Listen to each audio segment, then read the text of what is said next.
Renewal commence avec un plan en noir et blanc, à l'exception de la couleur verte, sur une fleur dans la forêt. Un homme se penche pour l'observer, puis l'accueillir. Il l'examine, on entend de la pluie, puis il s'éloigne vers une rivière. Il s'assoit sur un tronc et sort un livre. La caméra se lève en un fondu en noir, et une musique commence à se jouer. C'est When the Swallows Homeward Fly, un morceau datant de 1851 composé par Franz Abt et écrit par une certaine Christabel. Il s'agit d'une version chantée par Alan Thompson, un individu qui enregistre des tonnes de très vieux morceaux dans une collection qu'il appelle Songs of Bygone Eras, chansons d'époque passée. C'est un morceau assez triste sur le deuil, comparé à la beauté de la nature mourant au tournant des saisons. Le morceau est vraiment très beau, les paroles sont un peu déprimantes, mais pleines d'espoir face à la perte d'un être aimé. Dans la vidéo, elle est la bande-son d'un artiste construisant une sorte de masque en carton avec des fleurs. Un masque semblant être une première version de la tête du géant.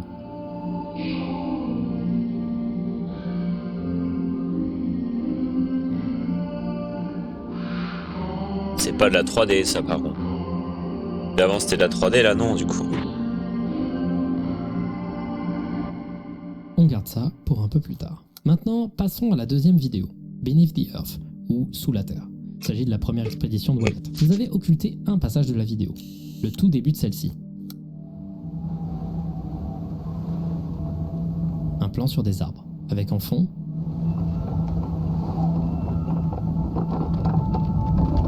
le même bruit que le géant quand il se déplace.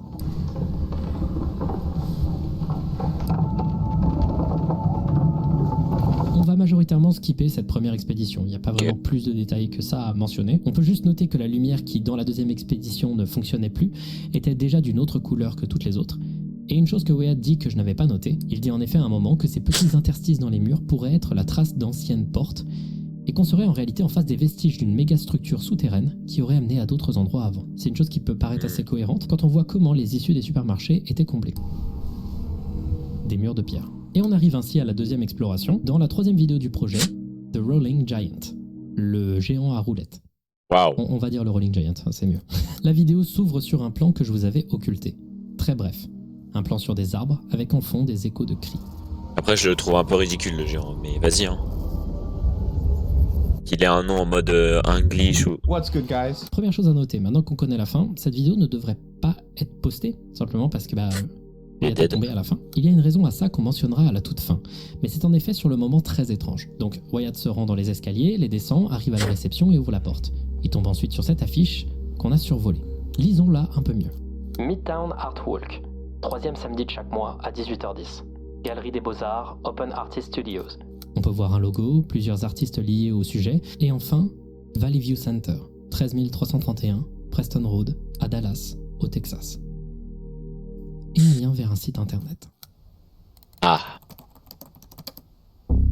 Alors, la galerie at Midtown and Artist Studios, c'est un truc visiblement qui aujourd'hui est fermé, mais dont le site persiste comme une sorte de page abandonnée d'un domaine qui aurait été renouvelé par erreur. Visiblement, la GMT, comme elle était appelée, était une galerie d'art permettant à des artistes locaux de la scène de Dallas d'exposer leurs œuvres et de faire connaître leur travail à travers des expositions et des événements, en donnant accès à des studios, des matériaux, et tout ça s'était situé dans le Valley View Center, un centre commercial dont on va parler en long et en large dans cette vidéo. En ce qui concerne le sujet de la pancarte qu'a trouvé Wyatt, les Midtown Art Walk étaient visiblement des expositions les 3e samedis du mois, ouvertes au public et faites pour montrer l'étendue de la scène d'art plastique et visuel de la scène de Dallas. On peut voir une vidéo présentée sur le site nous montrant à quoi ça ressemblait à l'époque. L'ambiance avait en effet l'air plutôt conviviale et animée. Et en effet, ça ressemble beaucoup au Valley View Center présent dans les vidéos. Et ça fait bizarre de voir des gens à l'intérieur. Ouais.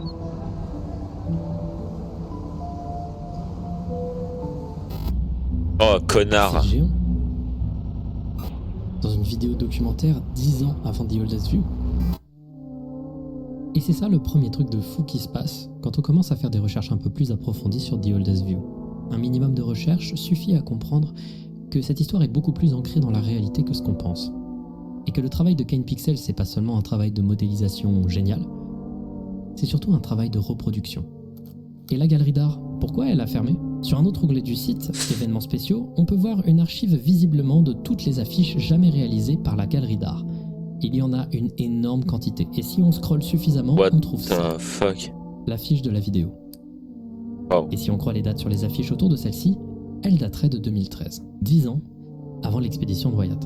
En se rendant sur le compte Facebook de la galerie de Midtown, on trouve ce post datant du 25 mai 2017 annonçant sa fermeture. Pourquoi est-ce que ça a fermé ? Eh bien tout ça, c'est la faute de son emplacement, le Valley View Center à Dallas.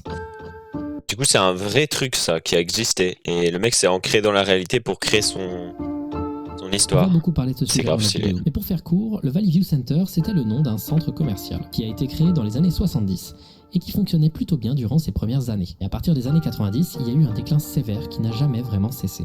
La cause ? Un changement démographique du quartier dans lequel il était situé. En effet, la population autour du centre est devenue plus jeune, plus pauvre, plus diverse, avec notamment une communauté hispanophone qui a pris beaucoup d'importance. Ces changements ont été assez désastreux pour le supermarché. Les gens n'avaient plus les moyens de venir, ils étaient moins nombreux et moins attirés par l'endroit. Le centre va changer de gérant plusieurs fois, se passant la patate chaude, s'échangeant ses millions de dettes, et un à un, les commerces vont fermer. Plus le temps avançait, plus les lieux semblaient déserts.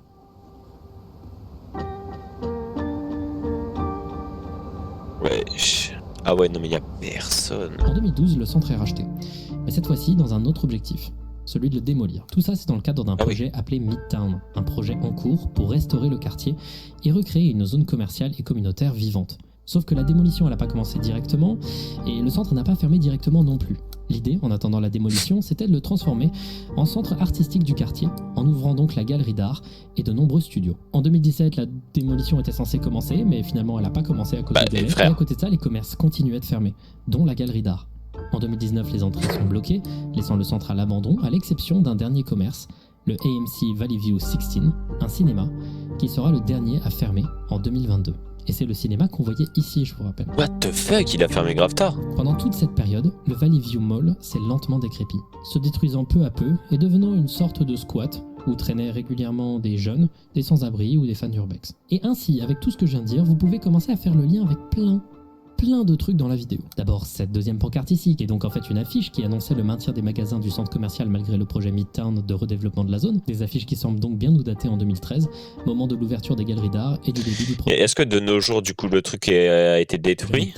C'est encore désert comme ça, bizarre. C'est en fait des plans de modification du centre en vue de le redynamiser ou de le démolir. On peut voir que certains plans sont plus vieux que d'autres, notamment celui-ci, où les élévateurs de la salle principale ne sont toujours pas présents. C'est d'ailleurs intéressant que le dernier montre le cinéma AMC comme dernière sortie, sachant qu'à l'époque c'était la seule issue qui n'avait pas été condamnée avant la fermeture. On peut aussi comprendre ce plan, avec des arbres qu'il faudrait utiliser pour redécorer un quartier. Et si on cherche un plan du projet Midtown, on se rend compte que le plan prévu après la démolition du Valley View Center correspond étonnamment bien au plan qu'on peut trouver dans la vidéo. Ce bureau, c'est un bureau de management du projet Midtown, visant à planifier la destruction du site pour créer un autre projet. Mais chose intéressante, le 23 mai 2023, soit la date de la deuxième expédition de Wyatt, si on en croit les vidéos qu'il a fait avec les trailcams. Le centre commercial, à cette date exacte, il commence à être détruit.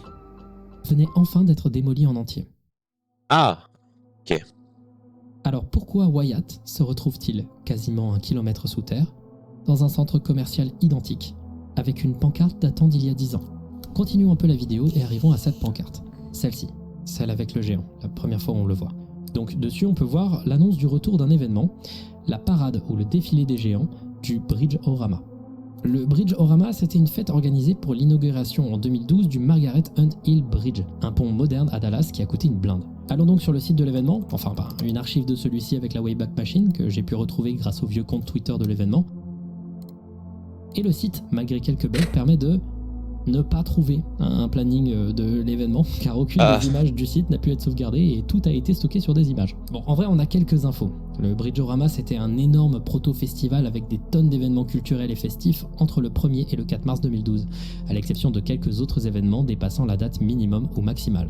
Parmi les plus gros événements, on trouve El Cemento, une expo historique sur la contribution des ouvriers mexicains à Dallas, le Tejas Village, la réplique d'un village natif américain qui existait avant la colonisation, et enfin, la Parade des Géants, un défilé de poupées géantes de personnages historiques clés de l'histoire de Dallas-Ouest et de la région texane alentour.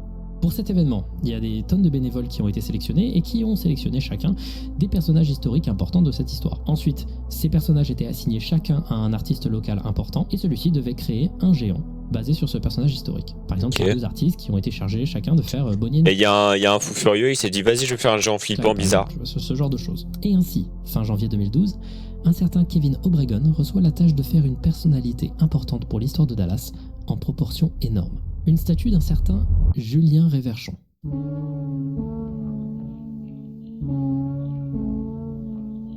Alors, Julien Réverchon, on va aussi en parler en détail un peu plus tard, mais à l'époque, c'est bien Kevin Obregon, ou le studio Obregon, qu'on voit juste ici, dans la vignette, qui était chargé de créer ce qui sera connu 10 ans plus tard comme le Rolling Giant sur Internet. Kevin Obregon a pas mal communiqué sur sa page Facebook et sur Twitter l'avancée de la création du géant, avec des photos de construction de la tête en carton, ressemblant fortement au montage de Kane.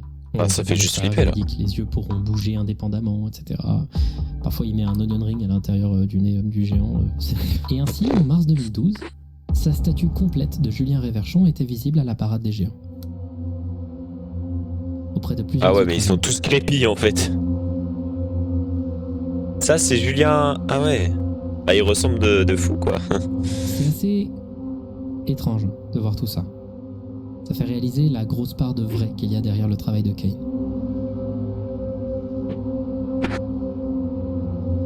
Et ça donne un côté un peu sinistre, de simples vidéos de gens filmant une parade. Figurez-vous en plus que la statue de Réverchon, loin d'être la plus intéressante et la plus flippante de toutes, n'a pas tenu la totalité des parades. En effet, la tête s'est détachée un moment et vers la fin de la parade, c'était tout ce qu'il restait de la statue. La statue représentait à la fois le travail d'Obregon, mais aussi l'association Friends of Réverchon Park, une association visant à unifier la communauté autour du parc Réverchon, situé dans le quartier de La Réunion à Dallas. La Réunion à Dallas, c'est un quartier de la ville qui a une identité assez propre parce que c'est l'ancien nom qui avait été donné à une colonie communiste socialiste qui avait été formée ici en 1855 avant que Dallas existe. Ça avait duré 18 mois, c'était pas très long, et en gros ça s'est arrêté à cause de famine parce que les gens n'étaient pas assez bons en agriculture pour maintenir le truc. Mais le fait que plusieurs personnes de La Réunion ont eu des descendances autour de Dallas et l'idéal en général d'une ville de ce type, ça a encore des répercussions culturelles au sein de la ville encore aujourd'hui. Quelque temps après la parade, en 2012, une annonce par affiche fut réalisée annonçant une exposition Retour des géants de la parade, cette fois-ci au Dallas City Hall, ou Hôtel de Ville de Dallas. C'est de là que viennent les affiches de la vidéo et elles la parade, cette fois-ci au Dallas City Hall, ou Hôtel de Ville de Dallas. Attends, mais comment il tient le bâtiment là, frère? Comment il tient le bâtiment? Il est en Michael Jackson?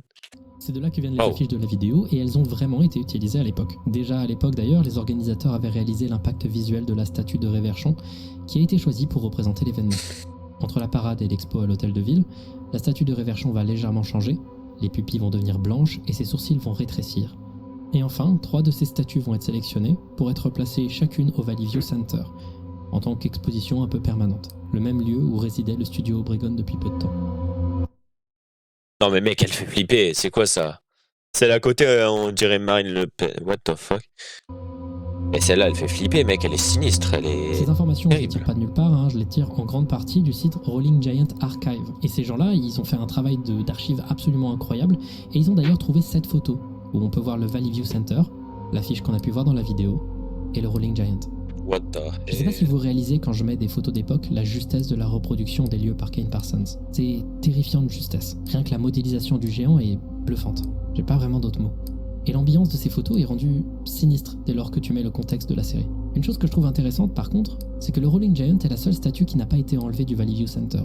C'est la seule qui est restée, et ce, jusqu'à sa démolition. Et c'est pour de très bonnes raisons. En 2012, comme je vous l'avais dit, le futur du Valley View Center était très incertain. Le projet Midtown était en construction et le lieu avait été racheté par Beck Ventures qui était chargé de mener ce projet à bien. C'était donc décidé que le centre allait être rasé, mais en attendant la démolition, Beck Ventures a transformé le centre en un hybride de supermarché et de communauté artistique, avec des dizaines de studios où des artistes extravagants pouvaient vendre leurs œuvres à des particuliers et où les fameux artwalks dont j'avais parlé plus tôt étaient particulièrement populaires. Et le géant, qui est donc resté jusqu'à la fin, était particulièrement populaire auprès des visiteurs. Il était à la fois terrifiant, impressionnant, mais aussi un peu goofy. Des tonnes de gens prenaient des photos avec, et une grosse partie a pu être archivée sur Rolling Giant Archive, des photos d'époque retrouvées notamment grâce aux réseaux sociaux. Le géant faisait peur, sa tête pouvait tourner, ses yeux aussi, et ce indépendamment de son corps, et celui-ci était monté sur roulette, ce qui fait qu'il était régulièrement déplacé de jour en jour.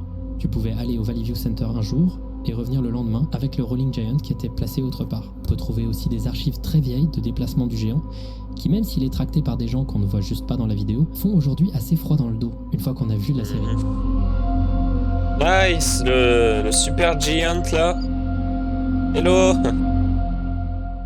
Et cette reproduction à l'identique de l'atmosphère du lieu à l'époque dans les vidéos est rendue terrifiante dès lors qu'on en enlève l'élément le plus central, c'est-à-dire la vie. Et la vie, c'est ce qui a aussi disparu du lieu dans les derniers mois. Le centre commercial devenait une zone importante d'urbex, et pour les jeunes qui n'avaient pas peur de passer outre les limites de l'interdit, Et le géant est resté. Et des tonnes de photos trouvables sur internet le montrent seul dans le noir, observant un lieu avant entièrement vivant. Et c'est dans ces photos-là qu'on trouve la potentielle inspiration de The Oldest View. On sait maintenant que Kane Parsons n'est jamais allé dans le Valley View Center. Ah bon? Mais ce qui est fort dans cette série, c'est que ça ressemble à la création de quelqu'un qui a vécu un endroit. Et vu qu'il n'est probablement jamais allé dans les lieux qu'il décrit, c'est très fort d'avoir réussi à faire paraître une telle connexion à un lieu. Continuons la vidéo et passons au détail suivant. Soit le passage avec toutes ces affiches et le portrait de Julien Réverchon en face duquel il y avait une feuille. Et ce détail, c'est pas pour rien. Julien Réverchon, c'est un botaniste français qui est né en 1837. Attends, botaniste. Comme Wyatt. Il était botaniste, Wyatt, ou il en a fait des études en tout cas. Dans l'Isère et qui est mort en 1905 à Dallas. Issu d'une famille partisane des thèses socialistes de Charles Fourier, il déménagea en 1856 vers ce qui deviendra Dallas pour rejoindre la communauté de La Réunion dont j'avais parlé plus tôt.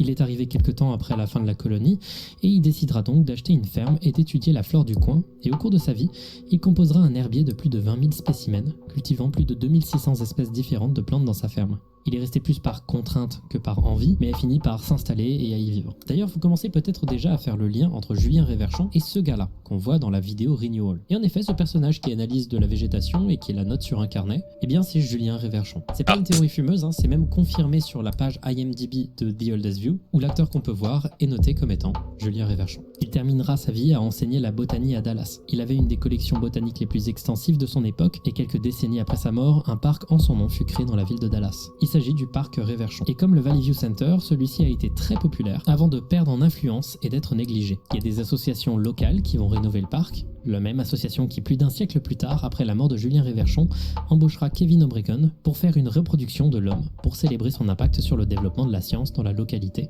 et sa contribution plus globale à la botanique. Et 10 ans seulement après la parade des géants, on pouvait retrouver ce petit chariot à roulettes dans le fond d'une vidéo d'un ouvrier sur les lieux de la démolition du centre. On voit même sa tête sur le sol. Oh, il est béton! Dans une autre vidéo, on peut voir le même chariot. Ce petit truc ridicule, c'était la dernière trace qui ait jamais été filmée du géant. Julien Réverchon est mort il y a plus de 100 ans. On a fait un parc à son honneur qui a fini par être abandonné, puis on a fait une statue pour ne pas l'oublier, et celle-ci a disparu seulement 10 ans après sa création. On meurt plusieurs fois, et personne n'échappe au temps. Vous commencez peut-être lentement à comprendre où la série veut en venir.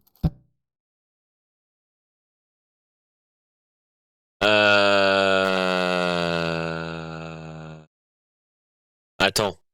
Parce que quand il est arrivé dans le parc, dans le truc de shopping, c'était 2013. Il y avait des affiches de 2013, mais plus il avançait, plus il explorait, plus plus le... Comment ça s'appelle? J'ai plus le nom. Mais plus le centre commercial, il s'abîmait et tout. Du coup, est-ce que le temps ne passait pas au fur et à mesure que le gars, il explorait le lieu? Genre, il a commencé à explorer, après, tu sais, il a sauté peut-être une année, du coup, le truc, il était bouché derrière lui, il est revenu dans le centre, et à la fin, tu vois, il y a de la lumière et tout, mais tout est délabré et tout. Est-ce que c'est pas que... Je sais pas. Passons au détail suivant. Cette autre affiche, c'est une affiche d'un autre homme représenté dans la parade des géants. Il s'agit de Victor Considérant, français fondateur de la colonie fourriériste de la Réunion, représenté dans cette photo juste ici. La photo de la pelleteuse est également une allusion à la démolition du centre. Toutes ces images qui sont associées à juste d'une pelleteuse, ça rappelle juste ce à quoi le Valley View Center était destiné. D'ailleurs, allons un peu plus loin dans la vidéo à cette feuille, avec les recommandations de sécurité pour les incendies. Il faut savoir que la raison pour laquelle le Valley View Center a finalement fini par être démoli en 2023, c'est parce qu'il y avait des incendies un peu trop régulièrement à l'intérieur, des incendies qui ont motivé les instances locales à enfin achever la démolition qui devait être faite déjà depuis plus d'une décennie. Et bien ce document cite 3 autres documents suivis de 4 chiffres.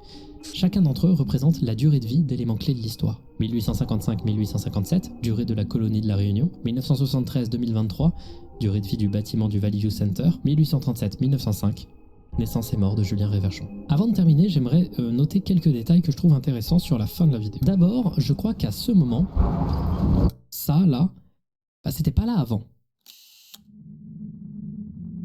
Attends, c'est les autres statues, non?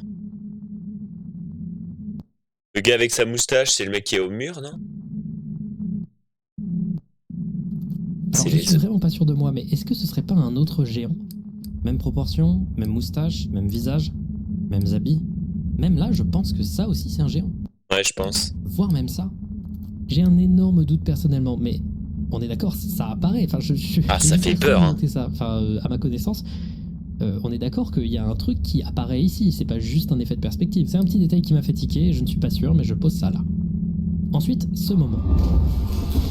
Quand il y a les chevaux qui apparaissent, eh bien, il n'y a pas que des chevaux. Il y a aussi ces sortes de corps désarticulés qui ressemblent plus à des poupées. Oui, c'est vrai. La trouvaille que je vais vous donner ici est attribuée au youtubeur Caleb Finn, qui avait fait une vidéo sur The Oldest View à l'époque. J'en avais entendu la première fois sur le subreddit de KanePixels, mais il semble que ce soit lui qui l'ait mentionné en premier. Cette trouvaille, c'est qu'il y avait à l'intérieur du Valley View Center un musée militaire avec des poupées qui portent le même genre de vêtements que celles qu'on a vues apparaître au View juste à l'instant. Peut-être donc que les choses qui apparaissent ici sont toutes des objets qui ont appartenu au centre commercial à un moment, et que donc le géant ne fait pas apparaître des êtres vivants qu'il a tués, mais juste des objets qui étaient présents dans le centre commercial à un moment de son existence. Et peut-être que les chevaux faisaient partie de certaines miniatures qu'on pouvait retrouver à l'intérieur du musée militaire. À un moment où Wyatt essaye de s'échapper, déjà on remarque que le géant disparaît et se transforme en ce chariot. Voilà, vous faites le lien. Ben voilà. En fait, les années passent, et là, c'était l'année où il est plus, en fait. Plus le temps passe, plus le truc, il se délabre, et à la fin, il est plus là, lui. Et on peut voir également un corps sur le sol. Et je pense qu'à la fin, quand tout se détruit, c'est pas le géant qui a détruit. C'est la démolition du bâtiment, en fait, tout simplement. Wyatt tombera quelques temps après. C'est aussi une trouvaille de Caleb Finn. Wow. Et enfin, le dernier plan de la vidéo que je vous avais caché. C'est à nouveau un plan sur cette nature en noir et blanc, à l'exception du vert, avec Wyatt sur le sol, son téléphone à ses côtés complètement détruit. Il passe d'une couleur de peau normale à un noir et blanc progressif. La vidéo se termine avec le géant, l'observant depuis la forêt, statique au milieu de la nature.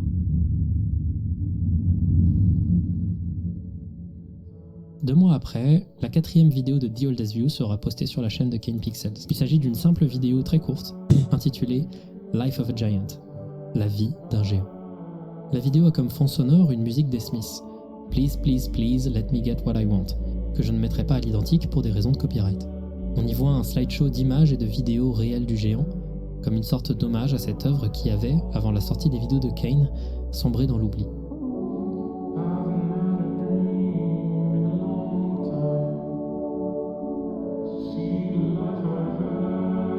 Et en vrai, la vidéo a un effet très puissant. Ces images avec ces filtres cathodiques, ce temps qui ne sera plus, est quelque chose de puissant et de douloureux. Cette créature qui a pu terrifier beaucoup inspire très vite de l'empathie, voire même de la pitié. On voit ces images du centre démoli par des pelleteuses, détruit et corrompu par le temps. Et tout ce qui reste, c'est ce chariot, qui, avant, avait ce géant perché au-dessus.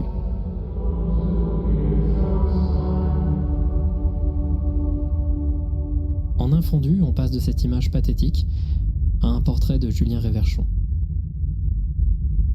Puis alors que tout semble se terminer, la vidéo se finit avec ce plan étrange.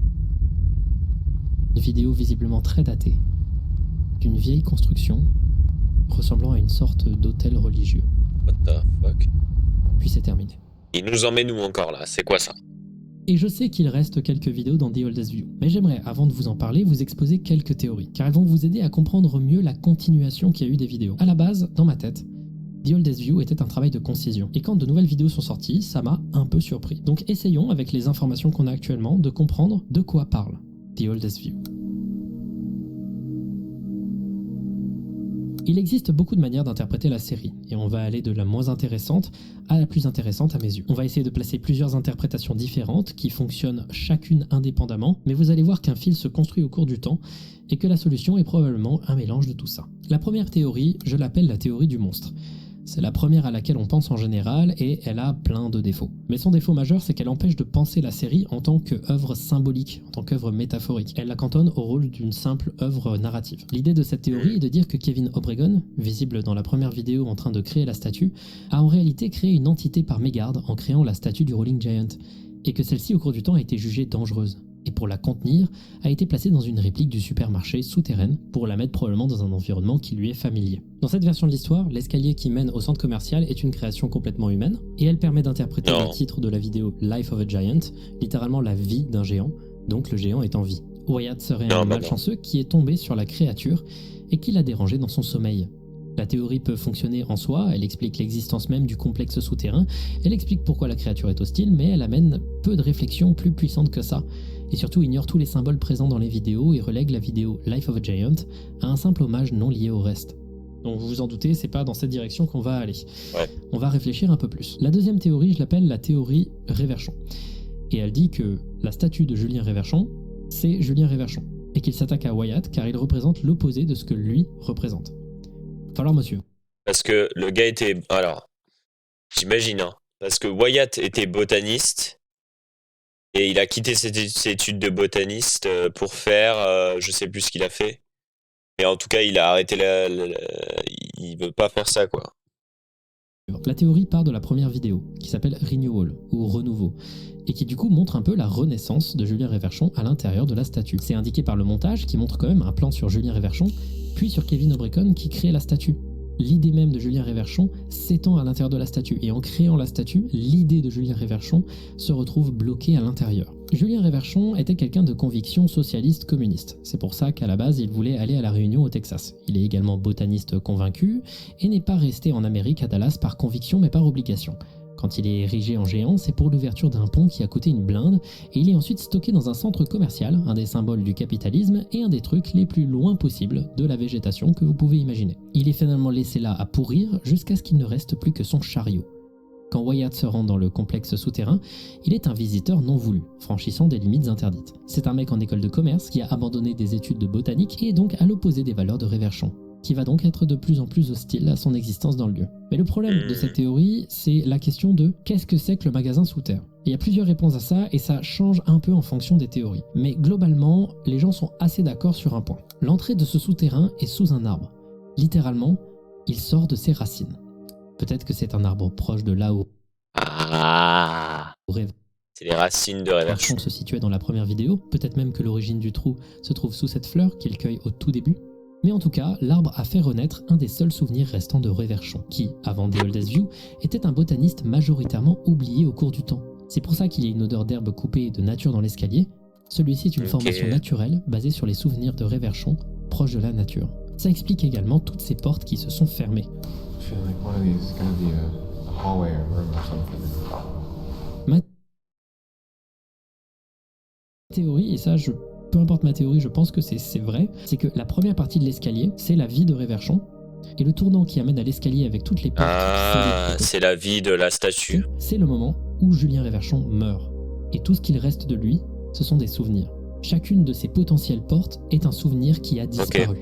Tous ces souvenirs se sont éteints au fur et à mesure que le personnage historique disparaît des pensées. Et il reste plus que ce qu'il y a tout au fond du couloir. Le restant étant le dernier qui s'est formé, le plus récent, soit la manifestation de Réverchon à travers le géant, dernier vestige de son souvenir dans l'ère moderne pour beaucoup de personnes.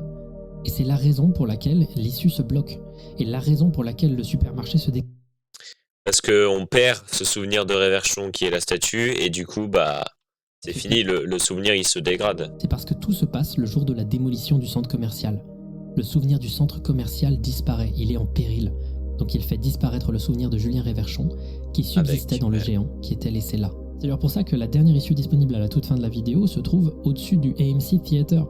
C'est la dernière issue qui existait juste avant la démolition. Tout ça, ça explique également ce moment où on voit de la nature dans ce trou, qui est peut-être la manifestation du souvenir de Réverchon, très proche de la nature, ou même juste la manifestation du parc Réverchon, qui est un souvenir qui se mélange aussi avec le Valley View Center, étant donné que c'est l'association de préservation de ce parc qui est en partie responsable de la création du géant. Ouais, c'est ça que je me disais, il aurait pu faire une porte ouverte avec le parc. Un dernier le parc et le... L'argument de la théorie disant que la statue de Réverchon est Réverchon lui-même, c'est la vidéo Life of a Giant, où à la toute fin, on met en comparaison le dernier plan connu du chariot du géant avec une des seules images dessinées connues de Julien Réverchon.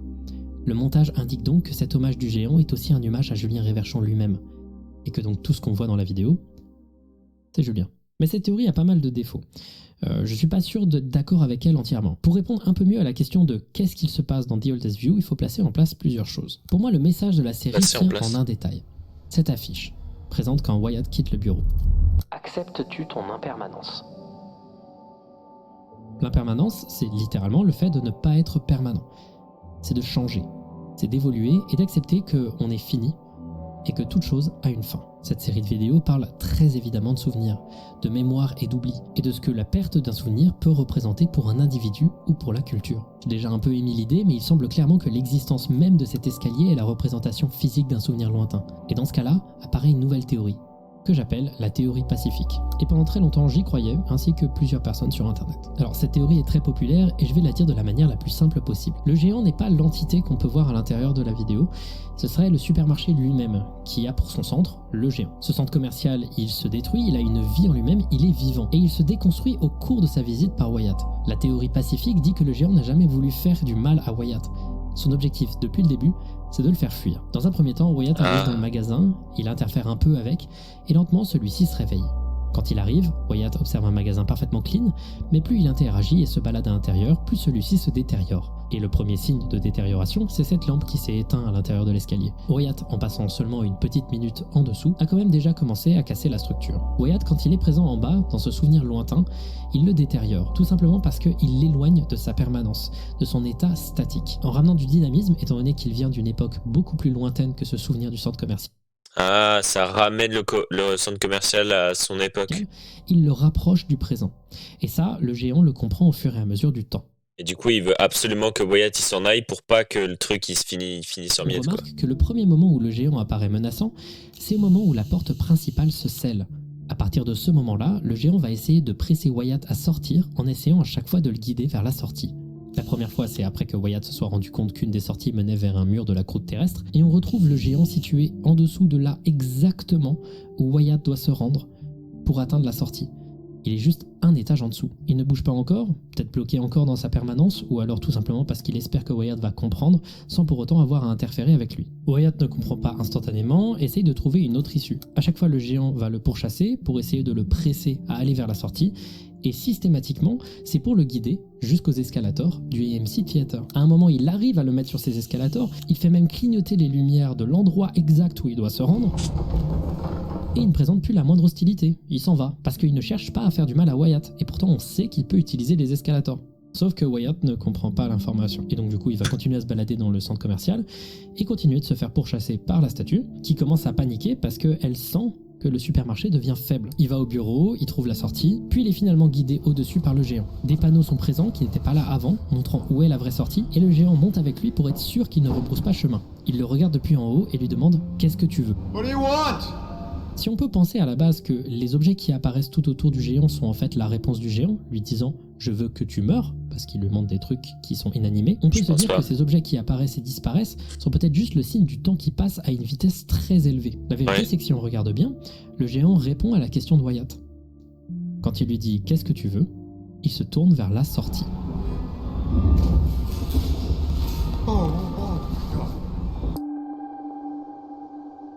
Le géant fonce vers Wyatt, tout simplement pour le presser à sortir, en espérant qu'il arrive à sortir à temps, parce que le supermarché est en train de se détruire. Et un des arguments les plus importants pour dire que le temps accélère dans ce lieu, c'est ce plan, où on voit que le géant n'est plus là et qu'à la place, il y a ce chariot.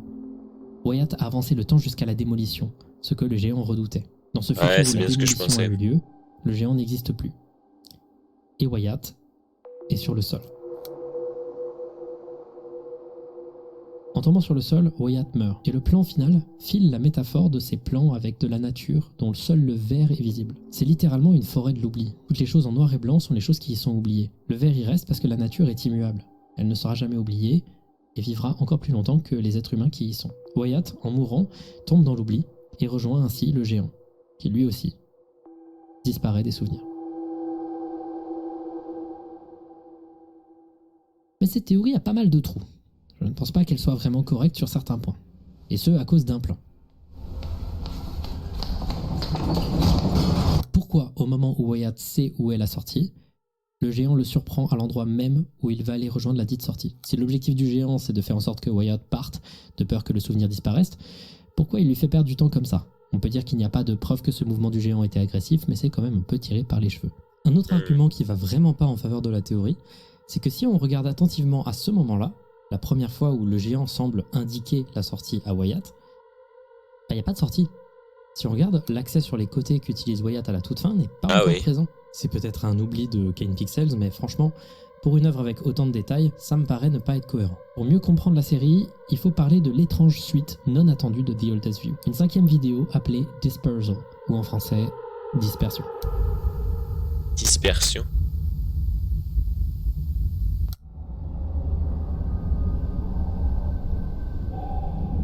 Dispersal commence avec un plan de la porte par laquelle Wyatt était rentré. Devant elle se tient une végétation nouvelle, probablement la nature reprenant ses droits dans les lieux. On entend ensuite un bruit de craquement. La porte, elle tombe.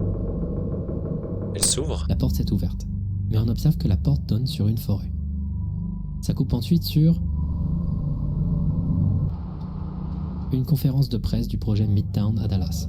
On revient sur ce plan de la porte et on nous montre ensuite une image de Wyatt dans une forêt plongée dans le noir. On voit ensuite dans l'obscurité un trou se former, et le géant, observant ce trou, donnant probablement sur le monde réel. Puis abruptement,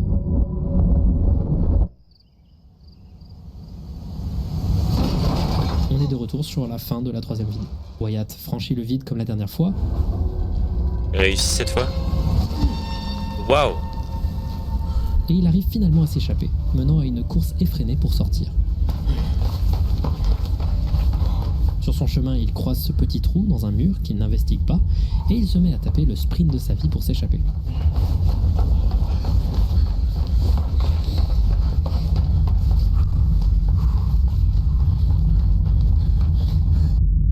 On a ensuite une coupure sur un plan de Wyatt s'échappant au loin.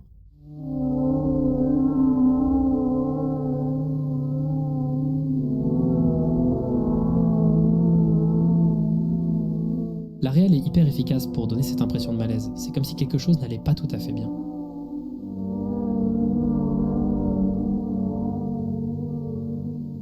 Un texte apparaît ensuite. Les humains anatomiquement modernes existent depuis environ 300 000 ans. L'histoire archivée représente environ 1,6% de cette durée. On voit ensuite Wyatt ouvrir sa voiture. Il est clairement paniqué et incertain d'être bel et bien sorti d'affaire. Peut-être est-il encore piégé dans une de ces méga structures. Il regarde son téléphone, il n'a pas de connexion, il regarde autour de lui et aperçoit une voiture. Il est donc bel et bien dans le monde réel. La vidéo se termine sur un plan semblant être celui d'une voiture conduisant sur la route. Sauf qu'en fond, on entend le bruit du géant qui se déplace.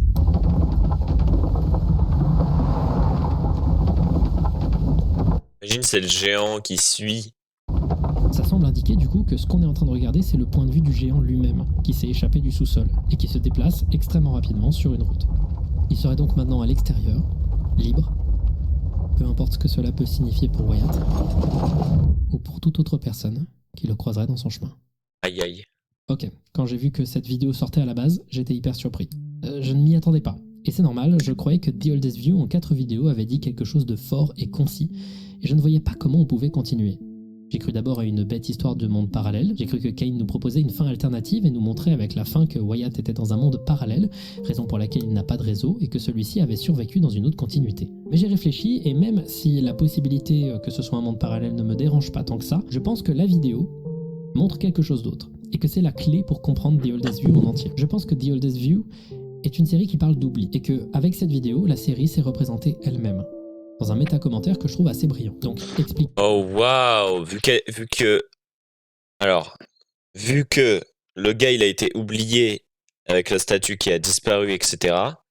Son souvenir a été oublié, sauf que avec cette vidéo, ça remet lumière sur ce géant. Donc le souvenir, il se recrée, il s'auto, voilà. Et du coup, la réalité change et le passé où Wyatt meurt n'existe plus puisque le souvenir persiste. Donc, waouh, c'est waouh. Ce qui se passe avec The Oldest View du mieux que je puisse, en puisant de toutes les théories possibles pour en faire mon Le souvenir se détruit moins vite puisque il s'auto-alimente. Donc, il arrive à s'enfuir. Les plans qu'on peut voir au début de chaque vidéo sont assez évidents. Seule la nature y est colorée, car c'est la seule chose immuable qui ne tombera pas dans l'oubli. Le reste des choses qu'on trouve dans cette forêt a sombré dans l'oubli. Les escaliers descendant dans la terre, c'est une autre métaphore d'un souvenir enfoui sur le point d'être oublié. Et comme je l'avais dit précédemment, c'est le souvenir de Réverchon qui est représenté par cet escalier. Si on imagine que chaque porte mène à un élément de souvenir différent... Est-ce que le trou qui s'est créé dans les escaliers une fois que Wyatt il s'enfuit, c'est pas le souvenir de cette vidéo du coup qui est en train de se créer? De Réverchon, on imagine par conséquent qu'avant celui-ci ressemblait un peu aux nervures d'une feuille ou à une branche et que lentement celle-ci est morte par l'oubli. Le dernier élément du souvenir de Réverchon subsistant, c'est le géant dans le supermarché. Tant que le supermarché existe, la statue existe, et donc le souvenir de Réverchon subsiste. C'est pour ça d'ailleurs que le tunnel ne prend pas l'eau, il est en réalité en dehors du temps, il n'est que métaphore et n'existe pas vraiment. De même, la raison pour laquelle Wyatt remarque que l'escalier semblait aller plus loin à la base, c'est plutôt pour une raison inverse à son hypothèse. Je pense que plus le souvenir de Julien Réverchon s'enfonce dans l'oubli, plus celui-ci descend dans la terre, formant de nouvelles marches sur son passage. Maintenant, pourquoi le géant est agressif? C'est simple, c'est à cause de Wyatt. Le souvenir du géant est faible, et ça se passe le jour de la démolition. Du coup, le souvenir est en train de disparaître en même temps que Wyatt est à l'intérieur du supermarché. Donc le souvenir du géant disparaît, mais il subsiste quand même à l'intérieur de la pensée de Wyatt. Et le souvenir que forme Wyatt, c'est une image déformée, beaucoup plus menaçante, qui prend forme au cours de son exploration. Quelques arguments pour étayer ma théorie. Comme Wyatt arrive le jour de la démolition, le souvenir est sur le point de disparaître. Il n'y a que la statue de Réverchon car c'est la seule statue dont les gens se souviennent, car elle est restée jusqu'à la fin. Quand la sortie se détruit, c'est parce que la démolition dans le monde réel a commencé. À partir de ce moment, le souvenir du centre ne subsiste que à l'intérieur de Wyatt, et son état mental et sa connaissance des lieux va entièrement créer l'hostilité du lieu. Plus il stresse à propos de sa situation et du géant, plus celui-ci sera agressif.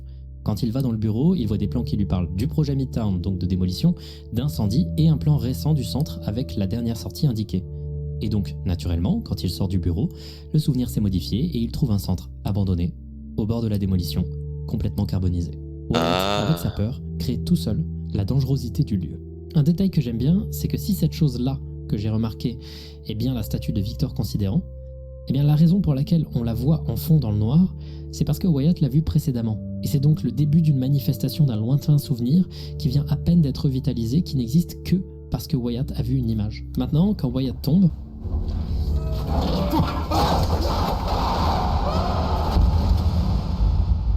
il tombe comme n'importe quelle personne qui meurt dans l'oubli. Et c'est là qu'arrive l'élément qui renforce cette théorie. Ce qui se passe dans la vidéo Dispersal est une conséquence de la série The Oldest View. Sur son Discord, une screenshot de Kate Pixel tourne pas mal, où on le voit dire ceci. Nous vivons actuellement dans la partie 4. The Oldest View n'est pas une réalité alternative. Dites-vous que ces messages datent d'avant la vidéo Dispersal, donc avant la partie 4. Quand Kane dit que The Oldest View n'est pas une réalité alternée, donc pas un ARG, il dit en réalité que la série suit le courant de la réalité. Et le fait même d'avoir créé la série a revitalisé la figure de Réverchon. C'est ce que j'ai dit. Des photos de Julien Réverchon ont refait surface. Le site internet Rolling Giant Archive a été créé et a fait un travail de recherche incroyable pour documenter cette époque perdue. Et ainsi, le souvenir de Réverchon, du géant et du Valley View Center a été entièrement revitalisé. Il a été dispersé dans la tête de millions d'individus. Et ainsi, Wyatt, sortant de l'oubli, a pu s'échapper de son sort. C'est le fait de se souvenir de ce personnage et le fait de se souvenir du géant qui les a littéralement ramenés dans le présent. The Oldest View parle donc du pouvoir du souvenir. Le fait qu'on existe encore tant qu'on parle de nous. Alors certes, le souvenir du géant est déformé, c'est devenu un énorme mème, il est devenu beaucoup plus menaçant dans la tête des gens. C'est devenu une figure horrifique majeure en très peu de temps. Mais le souvenir persiste. Et c'est le principal. Il y a un YouTuber qui s'appelle Wendy Goon. C'est un YouTuber américain d'horreur assez connu, et autour du 10 octobre 2023, 4 millions d'abonnés, oui, il est connu. Oui. Du Rolling Giant de Kane Pixels, il a réalisé un live réaction, accompagné de Alex Kister, réalisateur de Mandela Catalogue, et Kane Parsons lui-même. Dans ce live stream assez drôle, Kane va expliquer comment lui est venue l'idée de la série. I mean, a lot of people have figured this out on their own by now, but essentially there was this one image that I found a couple years back. I think it was like summer 2021. This image like freaked me out so much, or at least like punched me in the gut really hard when I first saw it. I just saved it on my computer. It was like compelling. This was way before Backrooms. It just sort of stayed on my hard drive. I didn't really think about it. 2 ans après, Kane Pixels est un des créateurs les plus populaires de la sphère horreur créative de YouTube. Et il retombe sur la photo qu'il avait sauvegardée il y a des années. Et il commence à nourrir une obsession maladive pour le Valley View Center et son géant, dont à l'époque, il n'y avait presque pas de traces. Il va passer avec ses potes des semaines à récolter le plus d'images possible du géant. Il va contacter Kevin Obregon, le créateur de la sculpture, et piller la moindre info sur le sujet. sur le centre commercial, sur son urbex, et l'idée de la série va lui venir après, comme une évidence. Kane Pixels a un peu sauvé le souvenir de Réverchon et surtout du Rolling Giant juste en faisant ça. I don't even know how to speculate on how many other instances of the Giant exist on video and images out there, but any of you could go out there, waste 200 hours looking for them and strike gold. It's fun. I love the search. Et la série nous met en face d'une réalité terrifiante. Wyatt est joué par Kane Pixels lui-même, et si on fait le parallèle entre Kane et Wyatt, la série montre ce qu'il serait advenu de ses souvenirs si Kane n'avait jamais fait The Oldest View. Ce qu'on voit dans la troisième vidéo à la fin, c'est la réalité où Kane n'a rien fait.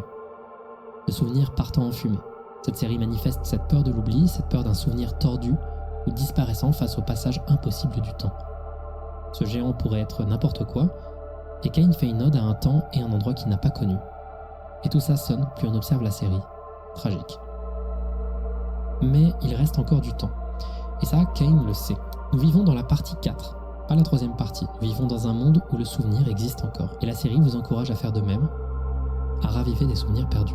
La dernière vidéo de The Oldest View n'est pas Dispersal, il s'agit d'une vidéo qui n'est presque pas forcément liée à la narration de la série. Il s'agit d'un simple hommage réalisé par Kane Pixels lui-même, se rendant sur les lieux de la démolition du Valley View Center, et montrant les vestiges de ce qui était avant un endroit où des tonnes de gens allaient régulièrement. Un endroit qui faisait partie du quotidien de tonnes de personnes, qui au cours du temps vont lentement oublier cette structure. La vidéo, elle est très mélancolique. Elle n'a pas de détails spécialement importants, elle n'est pas forcément liée à The Oldest View, c'est juste un regard mélancolique d'un temps qui part. Un regard de quelqu'un qui accepte son impermanence.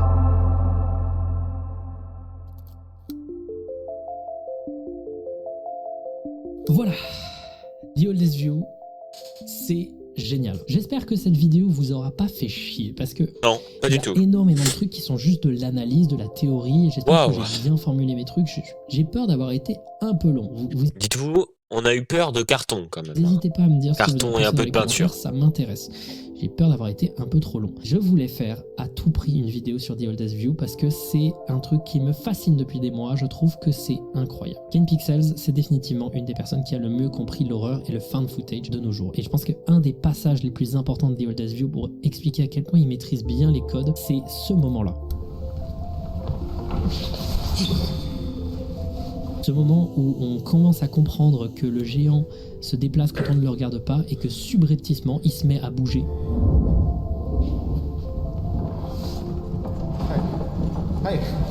Ce moment, je le trouve brillant parce qu'il représente la mécanique numéro 1 pour faire de l'horreur. Cette mécanique, c'est de briser des repères. Des repères de confiance. Tu te dis, tant que je le regarde, il bouge pas, et d'un coup, hop, t'es baisé. Sécurité. Et toute l'horreur fonctionne comme ça. Ici, en très peu de temps, Kane met en place l'idée que le géant se déplace quand on ne le regarde pas, et donc une menace devient une zone de sécurité. Tant que je le regarde, je suis en sécurité. Et le moment où il casse cette règle m'a franchement foutu des énormes frissons la première fois que je l'ai regardé. Et même au-delà de ça, la 3D est bluffante, la manière dont c'est mis en scène est géniale. Il y a une compréhension totale de comment fonctionne une caméra, comment fonctionne une personne qui utilise une caméra pour documenter quelque chose. C'est vraiment brillantissime. C'est incroyable. Ce que je trouve fort, c'est d'avoir réussi en aussi peu de contenu à transmettre autant d'informations. C'était ce que je voulais aussi mettre en avant, c'est la densité du truc, le nombre de manières avec lesquelles tu peux interpréter The Oldest View. Et c'est aussi un truc qu'on peut retrouver dans son travail sur les backrooms. Et on va faire un prochain finding, je sais pas si ce sera le suivant ou un autre, mais on fera un retour dans les backrooms parce qu'il y a plein de choses à dire sur les backrooms et notamment sur ce que Kane Pixels a fait avec les backrooms depuis la dernière fois dont on en a parlé. Allez, je ne sais pas comment ce mec fait. Je ne sais pas comment ce mec fait, mais à seulement 18 ans, il a réussi à être une nouvelle référence de l'horreur sur internet qui va probablement inspirer l'intégralité de ma génération à créer des œuvres immersives, intéressantes, avec du sens. Maintenant la question c'est dans quelle direction ça va aller. The Oldest View, c'est pas... Ça prend un futur frère. Il y a plein de théories sur dans quelle direction les choses vont aller, comment il va développer cet univers. Je sais pas trop exactement moi comment ça va se passer, mais je me doute que ce plan à la fin de Life of a Giant est clairement lié à la suite. que c'est une sorte de foreshadowing de quelque chose qui va se passer dans les prochaines vidéos. Est-ce qu'il va développer un peu cette idée de vieux souvenirs qui prennent la forme dans des lieux gigantesques? Est-ce qu'il va nous montrer d'autres escaliers, nous montrant vers des souvenirs encore plus enfouis, qui sont ressortis grâce à des choses sur internet? Je ne sais pas. Est-ce que la dernière vidéo Dispersal nous annonce que le Rolling Giant va revenir? On sait que Kane Pixels a créé une copie du masque du Giant. Est-ce que ce sera réutilisé, ça? Je ne sais pas. Mais je suis impatient. Et j'espère qu'on arrive. Non, mais il est trop fort, il te fait des sculptures en carton aussi. La fin de The Oldest View et qu'on pourra la traiter sur cette chaîne et que ce sera à la hauteur du reste de la série. Et je n'en doute pas, Kane Pixels est très très fort. Ah ouais. Merci beaucoup d'avoir regardé cette vidéo, j'espère qu'elle vous a plu. Actuellement, je suis en tournée. C'est une période où je pense beaucoup et tout, mais quel bonheur. J'espère que cette vidéo vous aura plu. Je me suis dessus. Let's go. Par rapport au sujet, etc. Vous me tiendrez au courant. Oh oui, dormir tout de suite parce que j'ai peur là. C'était un plaisir de traiter ce sujet qui me fascine depuis des jours, des mois. Enfin, vraiment, j'ai très très fan de ça et j'ai vraiment hâte de voir ce qu'il va faire par la suite. Je pense peut-être faire le prochain finding sur la suite des backrooms, peut-être. On verra, mais j'ai hâte. J'ai hâte de ce qu'il arrive pour la suite. Putain. Merci beaucoup. Ça fait peur toute cette histoire. C'est faux et tout, mais... Et le mec est trop fort pour faire peur en fait. Il te trouve une image vieille de 13 ans, de je sais pas combien d'années, il te fait une histoire tout autour qui parle des souvenirs et tout. Il te fait te chier dessus alors que c'est des morceaux de carton sur roulette, mais...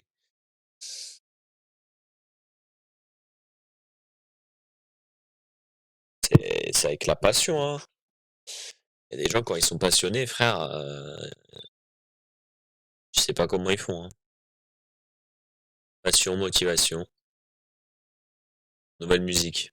Ça s'appelait comme ça, passion, motivation. Let's go. Bon, mais écoutez, hein. Peut-être aller me coucher. Non, il faut que j'aille me doucher avant. Ouais. Je vais aller me doucher, je vais me coucher. Demain, ça fait. Et vendredi, c'est férié, donc au calme. Peut-être quoique. Jeudi, il y a Halloween. Je pense que je vais le fêter tranquillement de mon côté. Puis vendredi, peut-être qu'on se fera un petit live Halloween avec des jeux d'horreur, avec des... Ah, je verrai. Même jeudi soir, vraiment très tard. Peut-être des jeux d'horreur, etc. Même si je vais être explosé, mais du coup c'est encore plus drôle. Si je suis explosé, que je joue à des jeux d'horreur, je vais gueuler, je vais... Ça peut être très drôle. Je vais avoir aucun réflexe, je vais être là devant le jeu, momie. Ah, ça peut être pas mal. Bon, bref. Pourquoi pas? Hâte de voir s'il y a un frérot, il va faire un jeu sur Kane, sur le truc de Kane Pixel aussi. Tu t'explores le truc, tu te fais suivre par le monstre et tout. Ça peut être sympa. Mais sinon, pas grand chose d'autre en réalité. Voilà.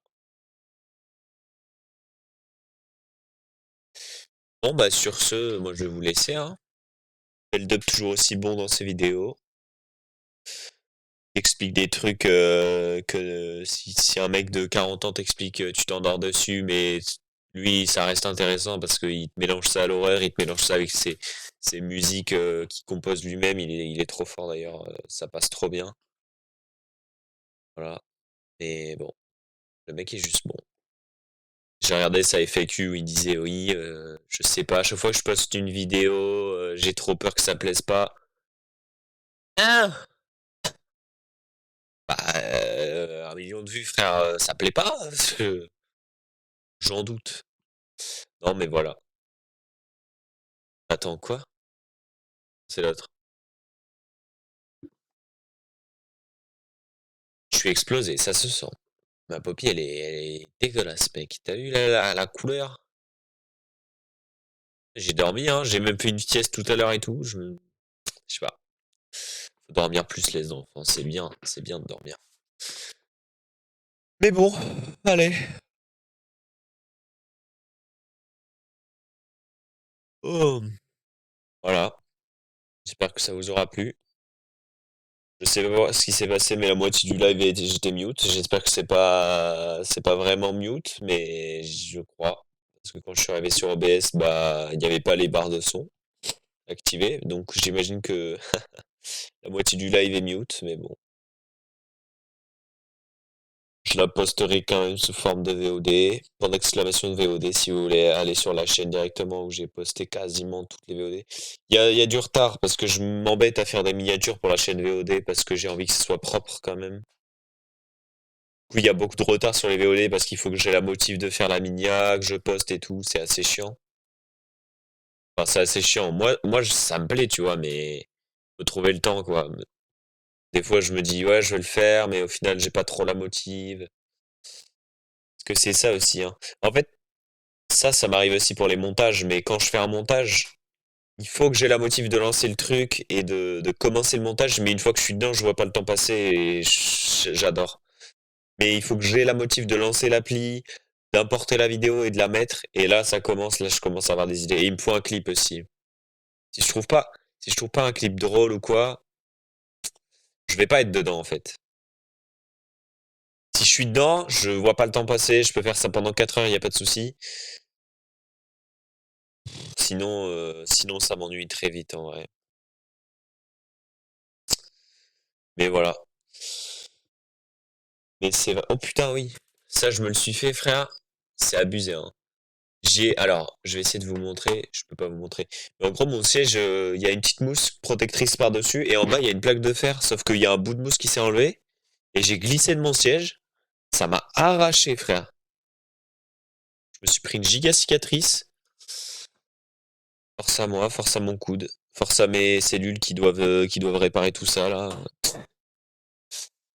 Elles ont du boulot. Surtout que dans 5 jours, je vais tout arracher parce que j'adore arracher les croûtes. Non, en vrai, celle-là, elle est pas très. Elle est trop. Non, elle est nulle. Elle est gaze. Je l'arracherai pas. N'importe quoi. Enfin bon, c'est tout pour ce live. Je vous retrouve, je pense pas demain. Je pense vraiment après Halloween ou à Halloween directement. Petite soirée. Je mettrai les lights en orange et rouge à grou. On réactera peut-être à des vidéos d'Halloween. On jouera à des jeux d'Halloween. Voilà. Imaginez, je fais un live Halloween à l'extérieur. Non, non. Je suis pas assez à l'aise encore pour faire des lives à l'extérieur. Genre, après, si je suis avec mes potes, peut-être je peux être à l'aise, tu vois, en mode je peux lâcher des dingueries, je peux parler à voix haute alors qu'il y a des gens et tout. Mais tout seul, c'est trop gênant de vlogger tout seul. Je peux pas pour l'instant. Je sois à l'aise, quoi. Là, je suis pas à l'aise encore. Mais bref, voilà. Tout ça pour dire, tout ça pour dire. Ah, le décor, il a aucun sens, je viens de capter. Il y a un quart du décor, c'est du blanc. Un quart du décor, c'est des affiches One Piece. Au-dessus de moi, il y a des mangas. Là, il y a des mangas. Là, il y a mes déodorants, frère. Il y en a un, il est vide, j'ai oublié de le jeter. Là, il y a ma panière à linge qui est totalement là. Ça, c'est un panier de basket à linge. Et là, il y a mon lit que j'ai construit moi-même. Voilà. C'est pour ça qu'il est fait en poutre de bois bizarre. Là, on voit le petit renforcement triangle. Et là, on voit que mon lit il est totalement posé sur des lattes en bois. Bon. Le lit est bien, mais des fois j'ai peur. Il s'écroule à tout moment. Paf, je tombe pendant la nuit. Normalement, j'ai fait les choses bien, mais je suis pas bricoleur de fou, donc douteux le bail, douteux. Enfin voilà, je vais peut-être mettre une étagère à l'avenir avec les sabres. J'ai 3 sabres sur le côté là, peut-être les mettre. Et en bas de l'étagère, je mettrai, je sais pas, je mettrai mes cartes One Piece peut-être. Ça peut être sympa, ça peut être sympa. Ouais. Parce que là, c'est vrai que le décor ici, ça manque, hein. Là, il y a du blanc de fou, ça me plaît pas. Mais bon, chaque chose en son temps. Pour l'instant, essayons d'être un peu plus connus. Essayons de. Alors, je ne captais, mais à la base, il y a un fond dans l'armoire. Je l'ai pété.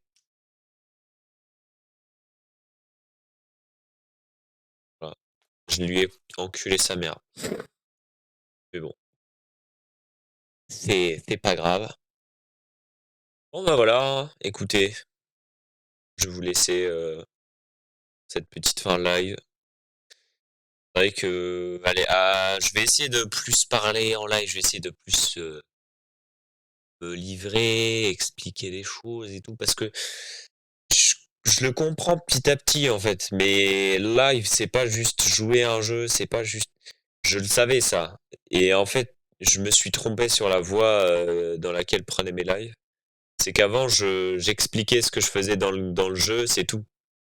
Et les gens, s'ils veulent jouer au jeu, ils jouent au jeu. Mais moi, je dois apporter quelque chose en plus. Je dois apporter ma personne, je dois apporter mes sentiments, je dois apporter.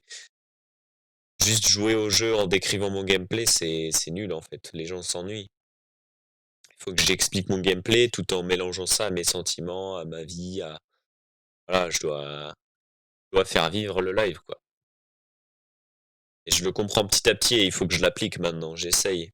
Alors là, petite fin de live, ça m'est jamais arrivé de parler comme ça, mais que je suis nul en sujet, en fait. Je trouve jamais de sujet de discussion, c'est ça le problème. Faut que je m'entraîne en live. Là, c'est pas mal.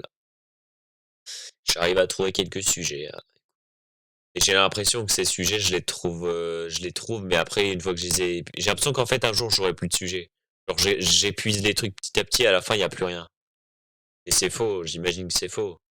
Tu vis des trucs tous les jours, tu peux expliquer tous les jours ce que tu as fait, ce que tu as vécu, des anecdotes même dans le passé. Oh, j'ai failli me casser la gueule. Voilà.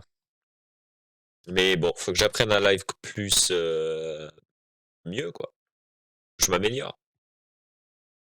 Enfin bon, je vais peut-être essayer de faire un. Ah oui, ça. Je vais peut-être essayer de faire un bon gros best-of sur ma chaîne YouTube de tous les moments marquants depuis le début que je stream. Ça va être long parce que si je dois retracer toutes les VOD, je vais en chier. Et le montage va prendre 60 ans. Parce que si je dois emporter les 100 VOD que j'ai jusque-là, ça peut être fort.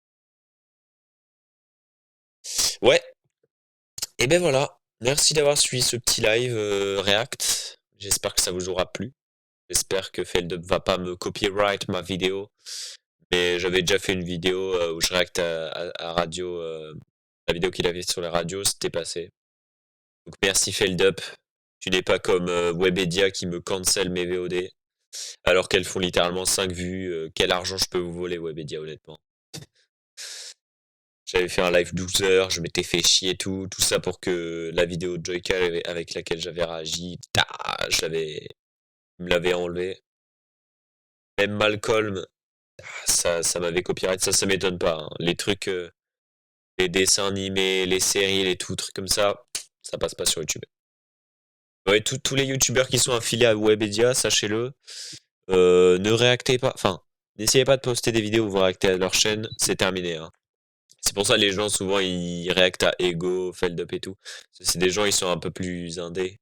Ils sont pas liés à Webedia ou des trucs comme ça. Donc ça passe mieux, quoi. Je sais plus qui. Ah bah ouais, bah, Inox, son film Kaizen. J'ai une vidéo de 6 heures où j'ai dû couper 4 heures, enfin non, 2 heures et demie, toute la VOD de Kaizen. Et t'as juste les pubs, en fait, qui passent en fond, ça. Ça m'avait fumé parce que sur tout le React, t'as le début. Dès que j'appuie sur espace, boum, coupure, je suis sur une pub. La pub finie, boum, coupure, je suis sur une pub. En fait, t'as que les pubs. Donc si j'avais eu Adblock, pour le coup, il y aurait eu zéro trace. Mais bon. En même temps, c'est pas. Je comprends, je comprends. Pas voler la vidéo d'un youtubeur juste en rajoutant ta tête en haut à gauche en disant ouais, bah. Et merci en tout cas à ceux qui acceptent. Et je vous comprends, ceux qui acceptent pas, voilà. Mais enfin bon. Mais après, je pourrais demander à Feldup s'il est d'accord pour que je réacte à cette vidéo, tu vois. Mais est-ce qu'il s'en bat les couilles un peu? C'est ma question. Est-ce que un mec qui a même pas 40 followers, il s'en ficherait pas un peu qu'il réacte à sa chaîne, tu vois? En mode bah vas-y frère, il va y avoir personne sur ton live, est-ce que j'en ai quelque chose à faire? Tu vas poster sur YouTube, bah tu vas faire 5 vues, c'est pas grave quoi. Je perds pas je perds pas du contenu sur ma chaîne en tout cas. Peut-être quand j'aurai plus d'abonnés, j'essaierai d'aller contacter le gars pour savoir s'il est OK avec ça, mais bon, pour l'instant, c'est pas grand-chose. Bref, je me décale parce que je suis pas du tout centré et puis ça sert à rien de me décaler puisque je vais totalement quitter les cheveux. Voilà, j'espère que vous avez apprécié le live. C'était un plaisir avec la belle blessure. C'est un plaisir. On se retrouve à Halloween pour un petit live horreur finalement. Petit live horreur. Je préfère sans lunettes honnêtement. Je préfère quand elles sont posées là, ça me donne plus de flow. Bref, allez. Je vous mets sur la scène de fin, je vous mets une petite musique.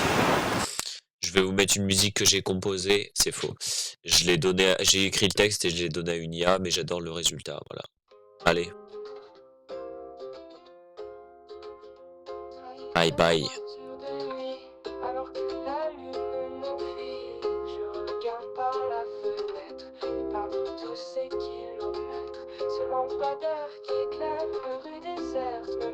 Alerte comme une pertine. Un sentiment de regret, un bonheur dont on n'a plus accès.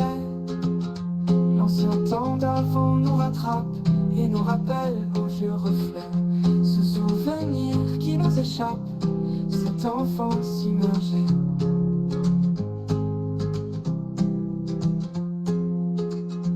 Ce matin, pas envie de me lever, je préfère distinguer les oiseaux chanter. Sous la couette, température parfaite, l'odeur de la rosée discrète. L'aurore se lève aussi, cette sensation déjà ressentie. Et tout d'un coup surgit la nostalgie. Un sentiment de regret, un bonheur dont on n'a plus accès. L'ancien temps d'avant nous rattrape et nous rappelle aux vieux reflets. Ce souvenir qui nous échappe, cette enfance immergée.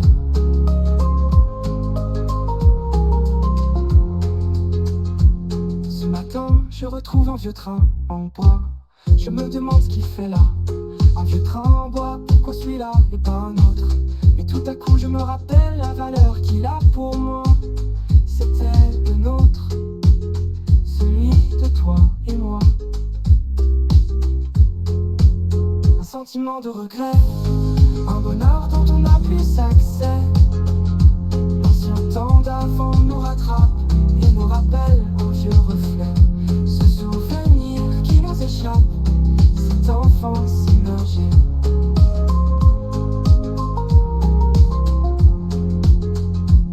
Ces photos de famille nous conjuguent au passé et nous fait ressentir tout ce qui s'est écoulé. Comme un voyage dans le temps, on retrouve nos vies d'avant. Et on se demande si cette image est fière de son vivant. Mais peu importe maintenant, nos choix sont au présent. Plus la peine d'y penser pour le moment. Un sentiment de regret, un bonheur dont on n'a plus accès. L'ancien temps d'avant nous rattrape et nous rappelle aux vieux reflets. Ce souvenir qui nous échappe, cette enfance immergée.